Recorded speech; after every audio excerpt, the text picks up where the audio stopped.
Assalamualaikum warahmatullahi wabarakatuh. Perkenalkan, nama saya Mutiara Suci dengan NIM 2213040071.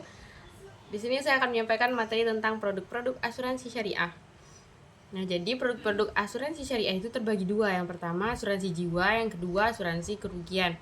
Asuransi jiwa merupakan suatu bentuk perjanjian antara pemegang polis tertanggung dengan perusahaan asuransi penanggung.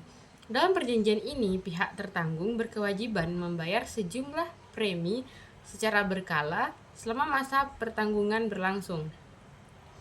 Sebagai timbal baliknya, pihak penanggung berjanji akan memberikan sejumlah uang pertanggungan kepada pihak yang ditunjuk oleh tertanggung, baik ketika tertanggung meninggal dunia atau saat jangka waktu yang telah disepakati dalam perjanjian berakhir. Tujuan dari sistem asuransi jiwa diantaranya tuh menjamin sumber keuangan atau pemasukan berkala bagi seseorang ketika ia mencapai usia pensiun untuk membantunya dalam menanggung beban kehidupan. Yang kedua, menjamin sumber keuangan atau pemasukan bagi ahli warisnya atau yang lain setelah kematiannya. Yang ketiga, tabungan untuk persiapan usia tertentu atau setelah meninggal dunia. Selanjutnya adalah produk-produk asuransi jiwa. Di antaranya itu ada takaful dana investasi, yang mana itu adalah bentuk perlindungan untuk perorangan yang menginginkan dan merencanakan pengumpulan dana sebagai dana investasi yang diperuntukkan bagi ahli warisnya jika ditakdirkan meninggal lebih awal atau sebagai bekal untuk hari tuanya. Yang kedua, takaful dana siswa, yang mana itu adalah bentuk perlindungan untuk perorangan yang bermaksud menyediakan dana pendidikan untuk putra-putrinya sampai sarjana. Selanjutnya ada takaful dana haji, yang mana itu adalah bentuk perlindungan untuk perorangan yang menginginkan dan merencanakan pengumpulan dana untuk biaya menjalankan ibadah haji. Selanjutnya ada takaful dana jabatan, bentuk perlindungan untuk direksi atau pejabat suatu perusahaan yang menginginkan dan merencanakan pengumpulan dana sebagai dana santunan yang diperuntukkan bagi ahli warisnya jika ditakdirkan meninggal lebih awal, atau sebagai dana santunan investasi pada saat dia tidak aktif lagi di tempat kerja. Selanjutnya ada takaful hasanah, bentuk perlindungan untuk perorangan yang menginginkan dan merencanakan pengumpulan dana sebagai modal usaha atau diperuntukkan bagi ahli warisnya jika ditakdirkan meninggal lebih awal. Yang kedua, produk-produk individu atau non-saving, yang mana produk-produk syariah yang sifatnya individu dan di dalam struktur produknya semua bersifat tabaruk atau dana tolong-menolong. Di antaranya ada takaful kesehatan individu. Program ini diperuntukkan bagi perorangan yang bermaksud menyediakan dana santunan rawat inap dan operasi bila peserta sakit dan kecelakaan dalam masa perjanjian. Selanjutnya ada takaful kecelakaan diri individu. Program ini diperuntukkan bagi perorangan yang bermaksud menyediakan santunan untuk ahli waris bila peserta mengalami musibah kematian karena kecelakaan dalam masa perjanjian. Terakhir ada takaful al-khairat individu. Program ini diperuntukkan bagi perorangan yang bermaksud menyediakan santunan untuk ahli waris bila peserta mengalami musibah kematian dalam masa perjanjian. Yang ketiga ada produk-produk kumpulan. Produk kumpulan itu adalah produk yang didesain dalam jumlah peserta relatif banyak, dan dalam struktur produknya ada yang mengandung unsur tabungan saving dan ada juga yang tidak mengandung unsur tabungan. Produk-produk kumpulan ini tidak mengandung unsur tabungan di akhir masa kontrak, tidak ada bagi hasil atau pengambilan nilai tunai karena semuanya bersifat tabaruk. Di antaranya ada takaful kecelakaan diri kumpulan, yang mana ini bentuk kumpulan yang ditunjuk untuk perusahaan, organisasi atau perkumpulan yang bermaksud menyediakan santunan kepada karyawan atau anggota apabila mengalami musibah karena kecelakaan dalam masa perjanjian. Selanjutnya itu ada takaful kecelakaan siswa.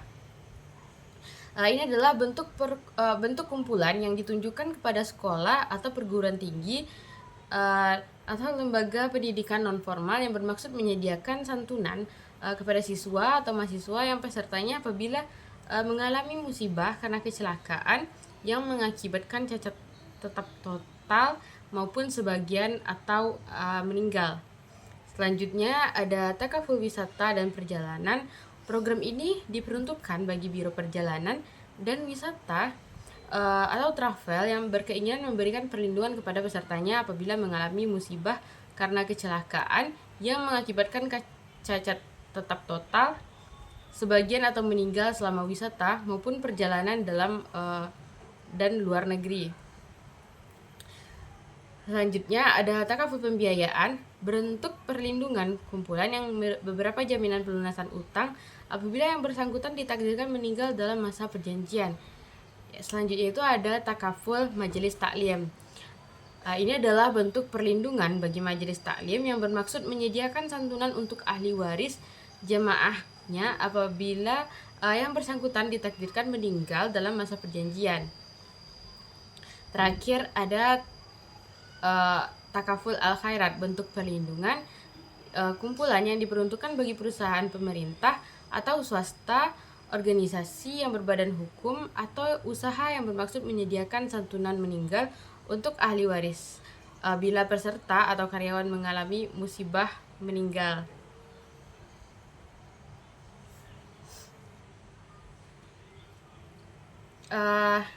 B. Asuransi kerugian.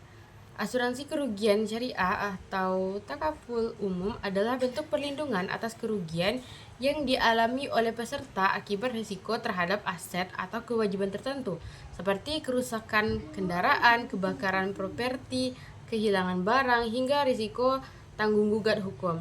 Dalam takaful ini, perusahaan asuransi syariah berperan sebagai pengelola dana kontribusi yang dihimpun dari peserta yang kemudian digunakan untuk memberikan santunan atau ganti rugi kepada peserta lain yang mengalami musibah sesuai dengan ketentuan akad dan fatwa syariah.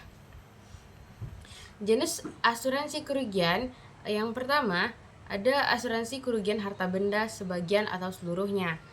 Itu adalah asuransi yang kerugiannya ditanggung pada properti yang tidak sepenuhnya hancur selama properti tersebut dapat diperbaiki tanpa melebihi batas polis atau nilai properti.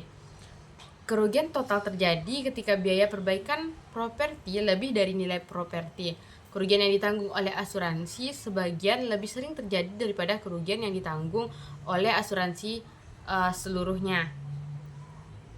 Yang kedua, ada asuransi kerugian yang ditanggung polis asuransi akan menentukan kerugian apa yang dicakup oleh polis. Jika properti rusak karena kerugian yang tidak ditanggung, maka tertanggung tidak menerima kompensasi. Misalnya, jika mobil yang dikendarai rusak dalam badai hujan es dan pemilik mobil tidak memiliki cakupan yang komprehensif sebagai bagian dari polis asuransi mobil, maka perusahaan asuransi tidak akan membayar perbaikan mobil yang rusak. Selanjutnya ada asuransi kerugian komprehensif. Adalah asuransi yang memberi pertanggungan dalam sejumlah keadaan yang berbeda. Misalnya, jika sebuah mobil rusak karena kebakaran, asuransi ini membantu membayar untuk mengganti mobil atau memperbaikinya jika tidak dianggap sebagai kerugian total. Jika mobil tersebut dicuri atau jika ada sesuatu di dalam mobil yang dicuri, maka pengguna asuransi dapat memastikan bahwa ia mendapat pergantian atau menerima uang sebagai penggantinya. Selanjutnya ada asuransi pertanggungan menyeluruh. Asuransi ini memberi perlindungan dari sumber kerugian utama yang mungkin dialami saat mengendarai mobil. Komponen kewajiban sangat penting sehingga seseorang dapat membatasi tanggung jawab pribadi jika suatu saat bersalah dalam kecelakaan mobil.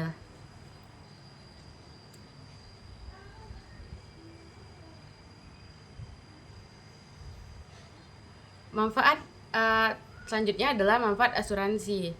Manfaat asuransi kerugian adalah mengurangi beban sosial perusahaan asuransi, membantu mengurangi beban korban kecelakaan yang tidak terkompensasi dan ketidakpastian masyarakat.